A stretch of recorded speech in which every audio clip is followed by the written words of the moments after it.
啊。咁啊呢個蝦餃咧又係好平喎，26蚊啫。咁喺廣州市，如果你話食到點心26蚊嘅蝦餃嘅酒樓嘅話，應該係冇乜邊幾間。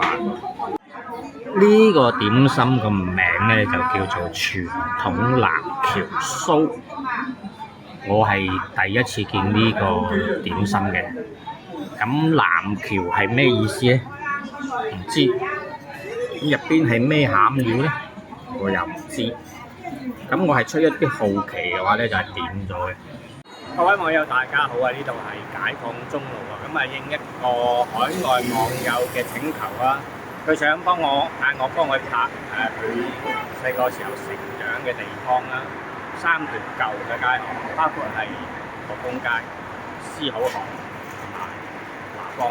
咁我今日就得閒啦，就過嚟幫幫佢手。咁啊而家咧就我未食早餐嘅，今日先去飲個茶先。咁啊順便提一下啦。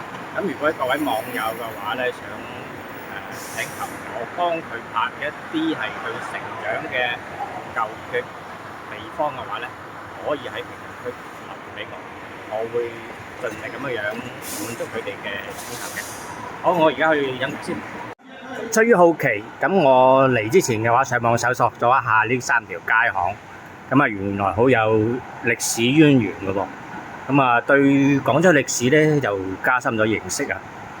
咁啊今日嚟咧就嚟咗呢一間嘅話去飲茶，咁我從來未幫襯過嘅。咁啊一於咁嘅話，入去試下啦，飲個茶。哇！特價燒鵝喎，日日都係29個8啫喎。咁啊每一桌咧就限點1份。咁啊點完嘅話需要搭一個正菜，好正常嘅。咁啊同埋星期一到星期日嘅話都會有一啲特價菜式。咁啊呢間酒樓嘅話咧就裝修比較舊，咁啊好明顯一間嗰啲舊街坊嗰啲茶樓嚟㗎。咁啊啲食客嘅話都係啲老人家為主。睇下呢間街坊茶樓嗰啲點心紙，早茶咧就7到10點半之前嘅話咧就可以6.8折，咁下午茶嘅話咧仲有5.8折添。咁佢每一日都會有啲特價點心嘅。咁啊今日係星期一啊，咁啊我肯定要個鳳爪啦，13個8啫喎。我唔理佢係咪預製點啊，即係呢個價錢都係抵啊，係嘛？咁啊茶位咧都係5蚊雞嘅。唔單止咧，星期一到星期日有特價點心，呢啲咧仲有個日日特價喎。哇！真係點翻個生粉鱸魚片粥都唔錯啊！呢啲價錢真係無話可説啊！同埋呢啲點心嘅話咧，嗱佢呢張點心紙咧印得咧就真係麻麻地㗎啦。咁啊點心咧就小點就6蚊雞，最貴就28蚊。咁我頭先見到咧就好似係呢隻今次到要33嘅，標嗰度未。咁啊影下啲點心品種，南橋小籠包、南翔小籠包、小籠包南翔係咩意思？跟住數落嚟，呢度有個滑糕，跟住就呢一邊有薄餐喎。傳統南橋酥，第一次聽。咁佢呢度有個臘味鹹薄餐，呢樣嘢幾有特色喎。紫薑叉燒酥，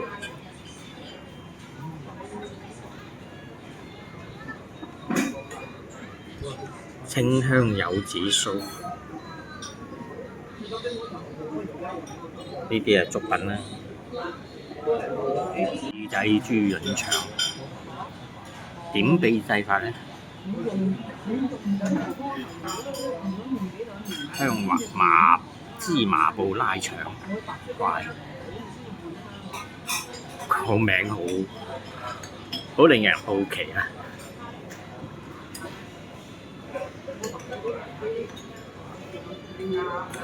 好，我諗下先，我諗下食啲乜嘢先。京都特價片皮鴨，咁啊特價68蚊隻，好平。咁但係佢著名嘅話咧就特價咧就一定要兩食嘅，二食嘅。咁啊每加一食嘅話咧就加收20蚊。咁我理解嘅話，會唔會係即實際上係嘅話係88蚊咧？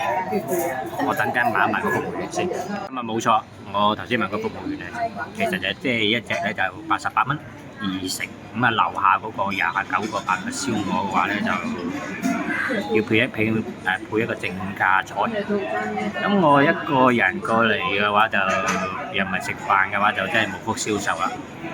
咁啊睇過呢度啲菜價嘅話都係唔貴，好經濟實惠，咁啊正式係街坊價。咁啊我原先打算嘅話就不如早餐當午飯啦，午飯當早餐啦，咁啊點個燒鵝點個菜，特價燒鵝29個8喎。唉，點知11點鐘先開始，有排咧等到11點鐘，冇啊都係下次先嚟啦，下次過嚟都食飯啦。今日就飲住茶先。今日一下子就嚟咗3個點心，哇！上菜嘅速度都係快啊！我一個個嚟先。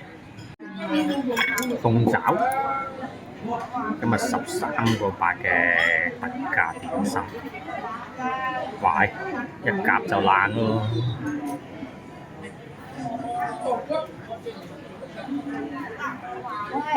新鮮熱辣啦，睇下點樣嘅。係咪我食過最平嘅鳳爪咧？應該係13個8，難以想像。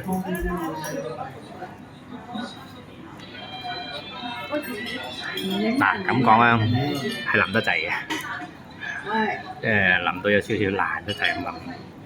咁啊嚟到呢啲茶樓嘅話咧，就點講啊？你話如果呢啲街坊茶樓嘅話，佢主打咧就經濟實惠。如果你想喺啲味道係有啲點樣經驗啊，點樣好食啊咁樣，唔係好似實際。我覺得係味道過得去，交得到貨就 OK 嘅。咁啊呢個鳳爪咧就咁味道咧就係可以嘅。個缺點咧就真係爛得滯，一夾就爛，嗰隻好熱，啱啱喺蒸爐度拎出嚟。咁啊係啦，咁啊味道都過得去嘅，就唯一嘅話就太過腍咯，太過冷咯，太過軟腍咯。冇牙佬都食得啊！呢個鳳爪，咁同埋咧佢冇落豆豉，蝦餃啊！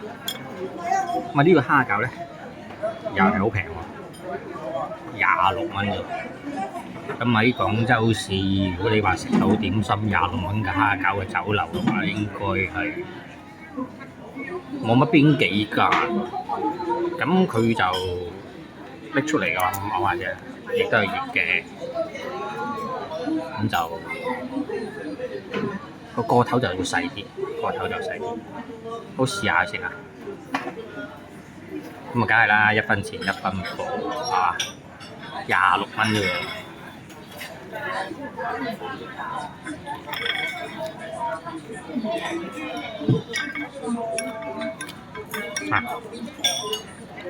我就唔知點解。佢同鳳爪一齊拎出嚟嘅，但係咧就佢咧就冇鳳爪咁軟，應該係同時蒸㗎。但係咧令我出奇嘅話，呢個蝦餃皮真係好薄，睇一睇啊，味道可以㗎。咁啊，只要你有蝦咧，味道都唔錯嘅。唔錯㗎呢個蝦餃，哇！真係好個皮好薄，係我食過最薄皮嘅蝦餃，薄到又係有少少似係雲吞皮嘅感覺。哇！都幾意外喎呢樣嘢又，咁啊味道可以㗎，味道可以，唔錯嘅。挑毛病嘅話就係個頭細啲啦，不過人哋賣26蚊啫喎。呢個點心個名咧就叫做傳統南橋酥，我係第一次見呢個點心嘅。咁南橋係咩意思咧？唔知。咁入邊係咩餡料咧？我又唔知。咁我係出一啲好奇嘅話咧，就係點咗嘅。咁啊入邊咧就鋪滿一啲芝麻，咁啊而家一夾落去嘅話咧，就已經係散開咗。咁就，咦？似乎係落鹹料喎。咁我飲茶咧就有個習慣嘅，就係話去到每一間茶樓嘅話咧，佢有啲點心係咩特色點心嘅咧？我其他地方未食過嘅咁樣，我都會係有興趣去試下。試試。咁啊而家入邊係啦，似乎係啲餡料嚟嘅。咁而家我睇下，試下佢味道咯。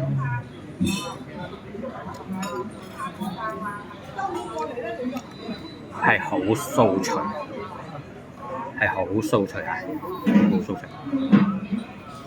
咁我相信呢個咧就一定唔係預製點嚟㗎啦！唉，真係啊！睇入邊啊！睇入邊啲咩餡料？買啲芝麻係好香。呢個點心嘅話，頭先嘅話我掛住食其他點心嘅話，其實已經擺咗陣間，完全冇影響個口感。咁啊而家我食落手係軟軟地嘅，唔係好熱嗰種係。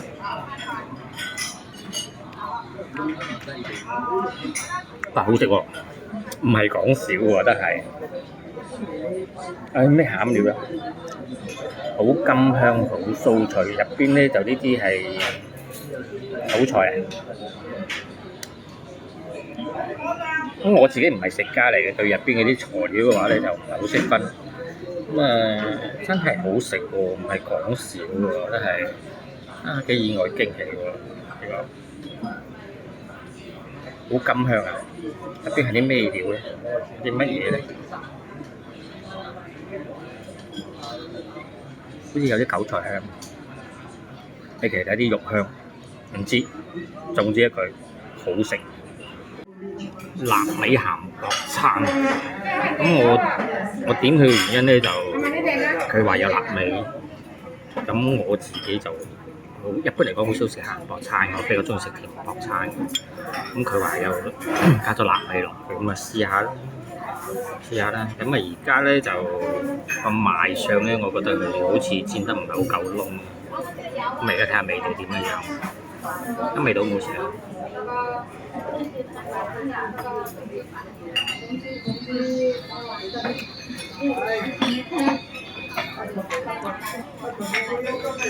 嗰個外皮咧係幾酥脆嘅，入邊咧就幾軟糯嘅。咁佢呢種軟糯度係我中意嗰種咯。我好驚啲薄餐咧硬烚烚咯。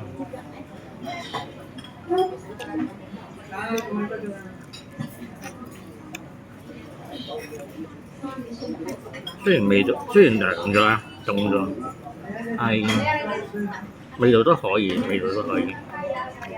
但係入邊啲料咧，佢話加咗臘味咧，我就好覺。我揾一個格開嚟睇，味道可以。咁而家食過啲四個點心啦，咁呢間嘢咧就都有啲驚喜嘅。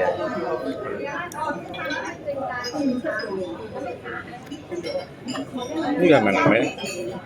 媽媽啦，你坐下。咁有一滴滴咁對臘肉水，咁但係咧就味道就可以嘅，味道唔錯嘅，味道唔錯。就如果啲料多啲，更加香，就更加好啦。咁啊，雖然咧呢個薄親啊而家就凍咗少少，但係咧就味道唔影響佢嘅味道，可以。咁啊當然啦，熱食嘅會更加好。咁呢間酒樓嘅話，雖然街坊酒樓啊，咁啊啲裝修啊咧就有啲陳舊啊。咁啊，但係咧就啲點心味道嘅話都有啲驚喜喎。除咗嗰個鳳爪稍微差咗啲啲咁多之外，其他都唔錯啦。咁下次有機會過嚟咧，就試埋佢嗰啲特卡燒鵝，29個8。咁啊11點鐘啦，又到咗食飯時間。咁啊燒臘部啲燒臘咧就掛晒出嚟，已經掛咗2隻燒鵝咯。下次有機會咧，下次有機會試啦。咁啊一到11點鐘咧，呢度啲人客咧突然間多到，咁啊啲街坊嘅話一定係知道除㗎啦。如果唔抵食嘅話咧，唔好食嘅話咧，就唔過嚟。即係街坊飯堂嗰邊啫，係經濟實惠，味道 OK。好啦，咁我飲完茶嘅話咧，就嚟到學公街。咁啊，我身後邊咧就係解放中路，咁啊行過馬路對面啦。咁啊左手邊咧就有啲電子零件嘅商鋪，咁同埋有一間盤福酸枝工藝店啊。咁喺惠福路呢一邊嘅話，亦都係好多電子元件嘅鋪頭嚟嘅。咁啊呢度係解放中路就365號啊。咁我而家行入去。咁啊學公街嘅呢個名咧係得如何得出嚟嘅咧？其實咧就係指南海學宮啊。咁啊呢度啲街巷嘅話就好似係鋪過晒啲街道。咁啊上面呢啲舊嘅樓房啦，啊呢個係紙皮石嘅。咁啊佢其實咧就最早嘅咧就係學宮嘅話，最早咧就喺宋代嘅。咁啊毀於大火，咁啊毀於大火嘅話咧，就去到元嘅30年，即係1293年嘅話咧，就係1293年嘅話咧，就重新復建㗎嚇。咁啊歷朝歷代咧，學宮街18號。咁啊歷朝歷代咧就幾經咧就係毀啊、重建啊、毀滅啊咁樣。咁一直去到係乾隆嘅2年啊，1737年。1737年嘅話就重新恢復個學基，咁啊喺舊址咧就重新復建㗎。咁啊去到嘉慶嘅話，嘉慶年間嘅話咧就再次重修。好，呢啲舊街舊巷，影入去。哎呀，咁啊從此稱之為南海學宮啊。咁喺呢個範圍咧，南海學宮嘅範圍咧，東就去到鹽坊街，西咧就去到米市路，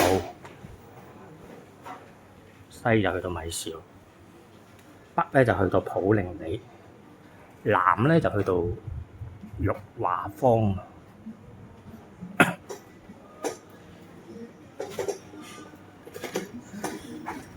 係啊，啲街街巷巷重新鋪過晒地磚啊！以前嘅話應該係石板街嚟嘅，以前應該係石板街嚟嘅。咁呢度咧，呢度啲平房嘅話，好似都係重新粉刷過。咁啊明朝嘅才子啊，倫文敘咧就喺度求學過嘅喎，原來。咁同埋咧，清朝嘅世界首富伍秉鑑咧，都喺呢一度求學過嘅喎。咁呢度有個芳名錄，咧就雲台咧可以進行綠色社區建設過程中，得到以下知名人士嘅大力支持，咪全部下邊啲單位。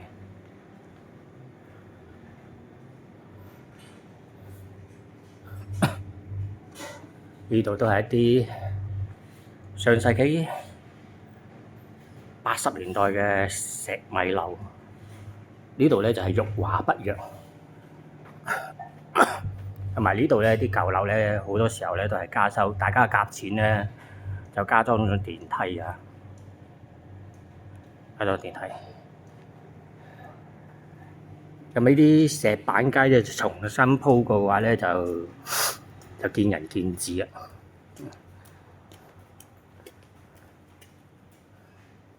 呢度有個亭喎，咁呢啲又唔係紙皮石外牆嘅，呢個水泥沙石外牆嘅樓宇。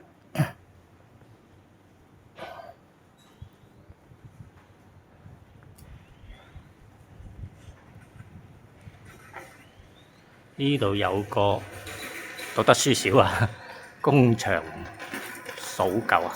哇！呢啲字真係唔識睇喎，呢對聯。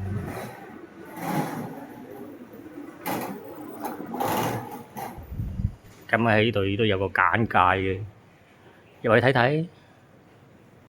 係啦，呢度寫得好清楚啦。佢喺解放中路同埋米市路之間嘅東西長約200米，寬咧就4米。喺民國初年咧，曾經作為一個陸軍軍醫院嘅院址啊。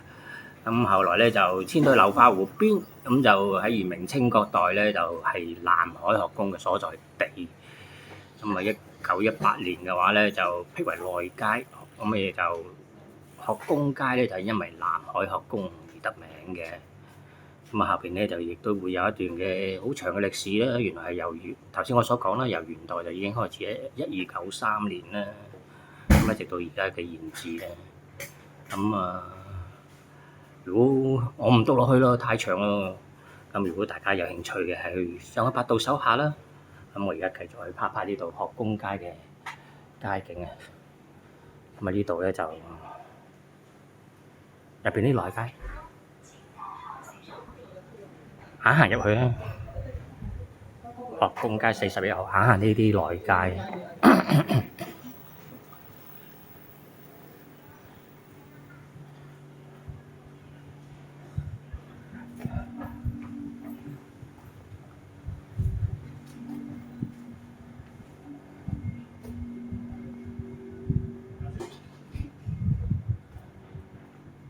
係啊，呢啲80年代嗰啲舊樓嚟嘅，啲電商啊。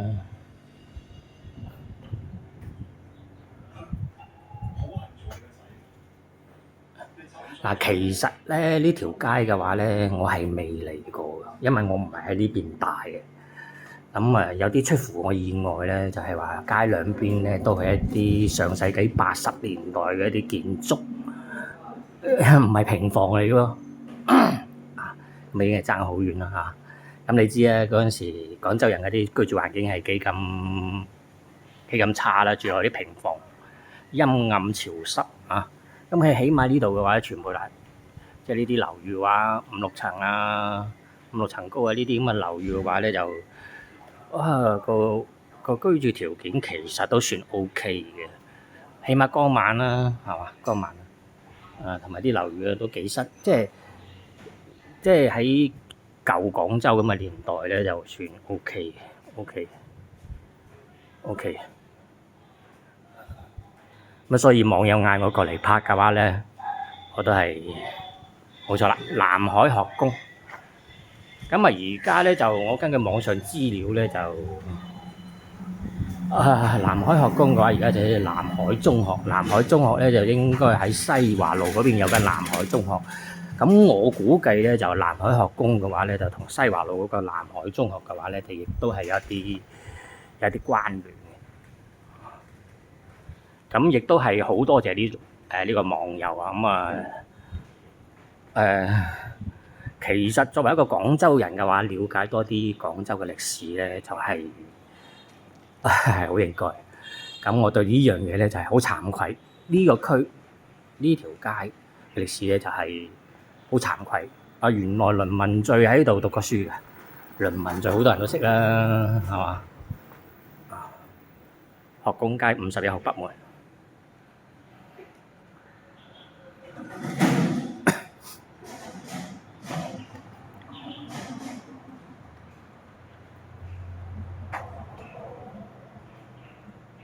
同埋世界首富吳永鑑，清代嘅，都原來都喺呢一度嘅，讀過書嘅，哇！真係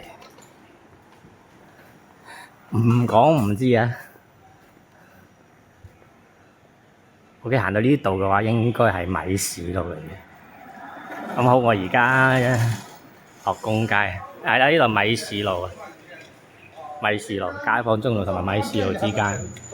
咁我而家就嗰個去玉華坊啦，或者係思好巷去睇下。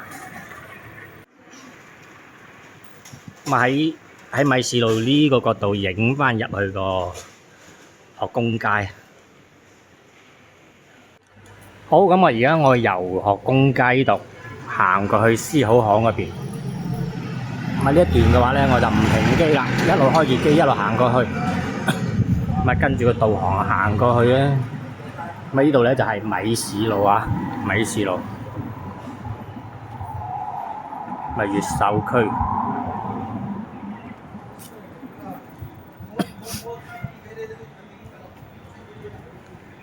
呢度咧係真係好多係電子商場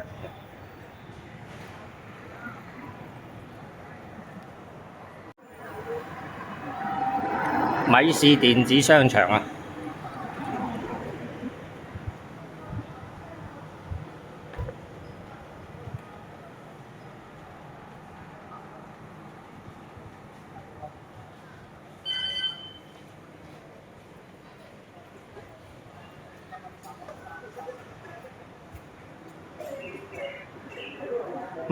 前面就已經係睇到玉華坊，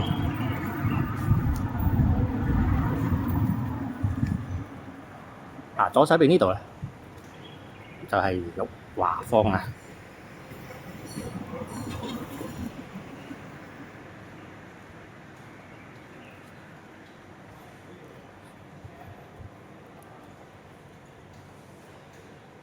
呢邊咧又係啲海安電子商場，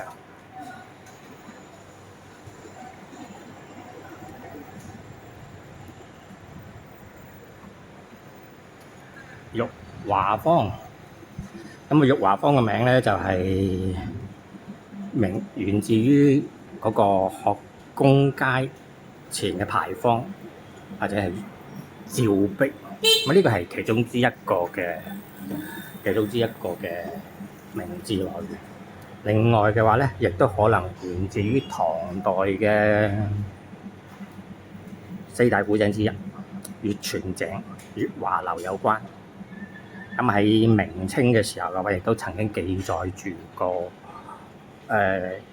玉華坊係有棵桂花樹下邊咧，就隱藏一條通道，咁通往去平南河上可喜嘅官邸喺呢度啊，係啲舊街舊巷啊。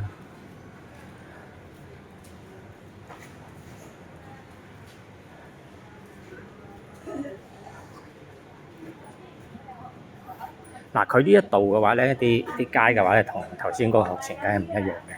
佢呢度咧鋪過晒啲石板，咁而家廣州市嗰啲咧就都係啲內街重新鋪設過嘅。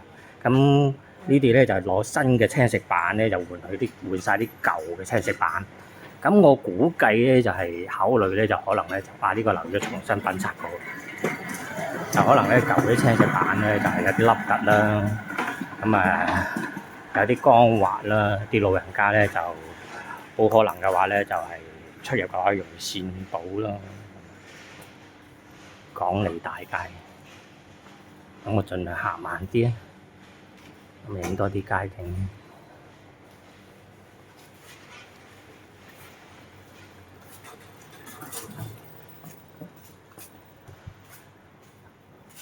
玉華坊63號。咁兩邊嗰啲民居嘅話咧，就似乎嘅話都係重新翻新過嗰啲門面㗎，就覺得相當之靚。呢樣嘢幾出奇喎！呢個應該係新樓定舊樓嚟嘅。OK。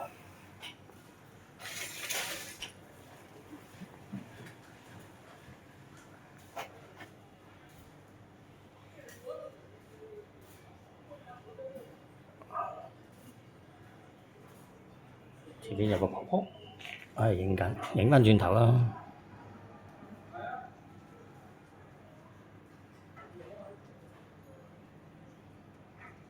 好，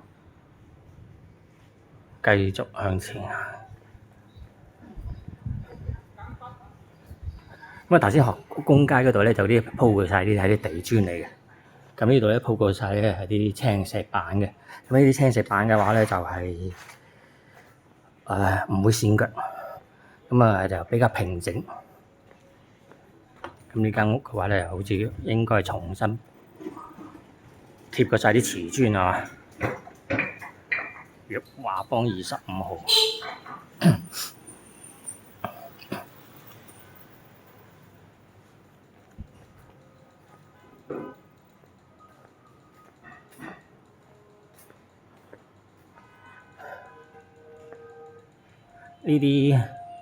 呢個小三層，好舊㗎呢個。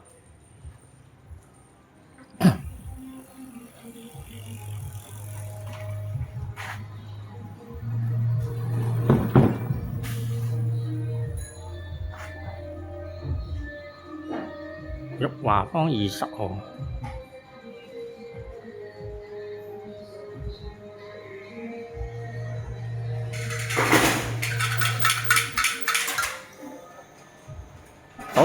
左手邊呢條咧就叫做惠園啦，呢條巷叫惠園。呢度咧就係鋪晒啲地磚嘅，重新鋪設過。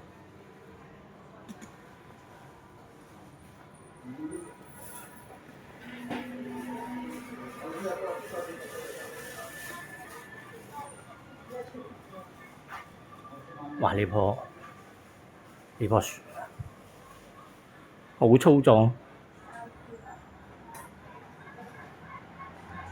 呢度咧就應該係做咗倉庫啊。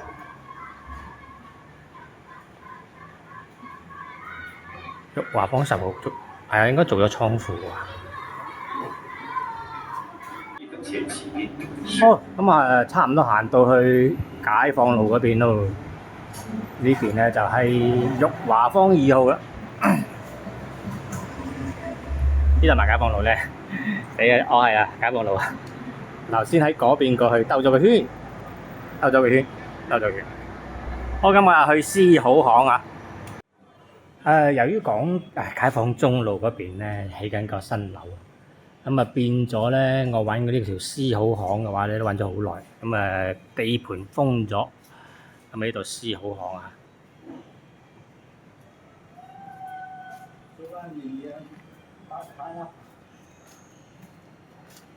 咁啲又係換咗新嘅青石板。咁思好巷咧又叫思古巷。咁由於有眾多祠堂同埋書院嘅話咧，就叫做思好巷。哇！一個好文氣嘅名。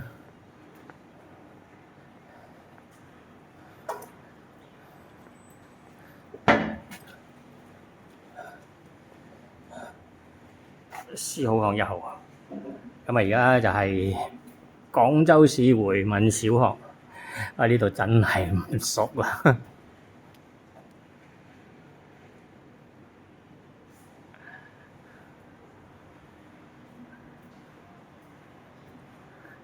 呢度咧條窄巷，入邊咧就係三槐書院。咁呢啲就好老廣州嘅啲舊式平房。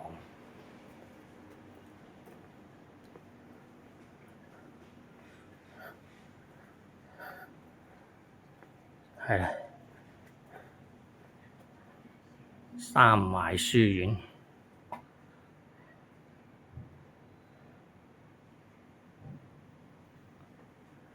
好，行返出去。人哋見我揸住部機咁樣拍，都唔知怪怪地。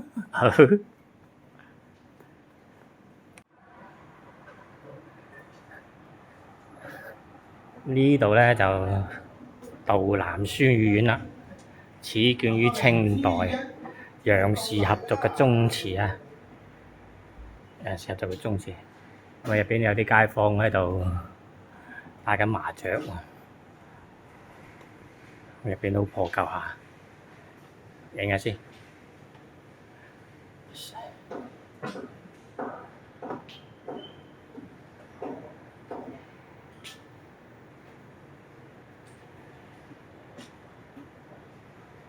咁呢度咧就係頭先封住咗我嘅，揾極都揾唔到嘅，因為起咗棟新樓嘅話咧就住唔到入嚟思好學，我封咗，搞到我兜咗個圈，問咗好多街坊，咁啊先至揾得到。咁呢邊都係屬於思好巷嘅，咁呢邊咧就係啲新式嘅石米樓宇。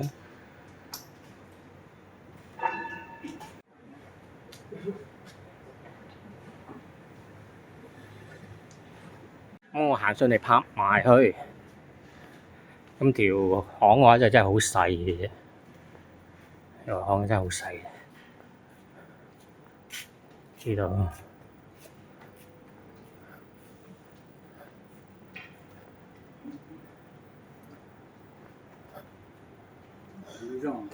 對，拍錄像。沒有，我幫朋友拍的，我朋友在海外，他在這裡長大的。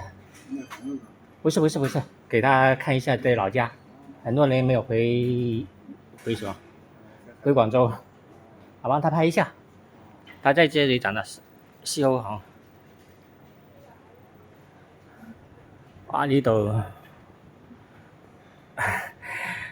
啲住戶就仔綠化圍住咗自己，好正啊！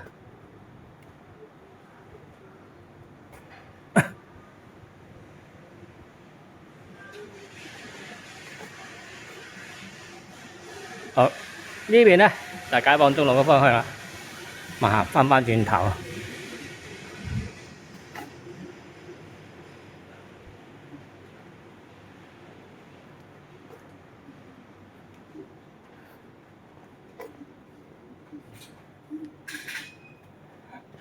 咁呢度出去，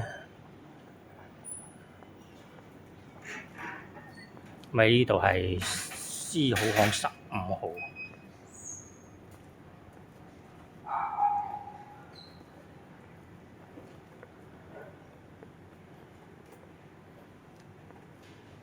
咁好啦，咁啊今日嗰條視頻嘅話咧就同大家分享呢度。咁啊行咗3條我唔熟悉嘅舊街舊巷，我哋下一集再見，多謝大家嘅收睇，拜拜。